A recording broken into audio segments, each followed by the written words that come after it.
On continue, on va donc réaliser cette fois-ci une action pour supprimer l'utilisateur.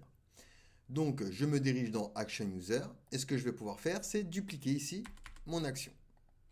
Alors hop, on va simplement réunir tout ça, et je vais récupérer tout ça et je vais le dupliquer. Donc ici on va l'appeler delete user. Au niveau des paramètres, ici on va simplement récupérer l'ID. On lit l'utilisateur, on crée notre index. Si l'index est strictement égal à -1, alors dans ce cas-là, on retourne un true new error. Sinon, hop, ici, on va faire un user et on utilise splice. Donc, il prend en premier argument l'index et le nombre d'éléments à supprimer, 1, depuis notre index. Puis après, on lit du coup l'utilisateur avec white, on écrit pardon l'utilisateur avec white user, donc pour le supprimer du coup de notre document. Et on va return ici simplement un message.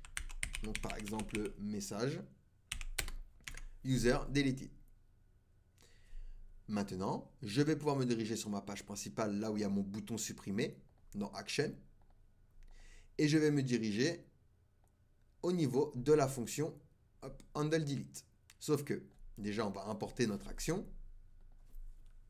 Donc c'est delete user. Et donc je descends un peu plus bas. Donc je vais effacer tout ce qu'il y a dans le start transition. On peut laisser par contre le set user lorsqu'on va le supprimer. Et donc on va faire un await.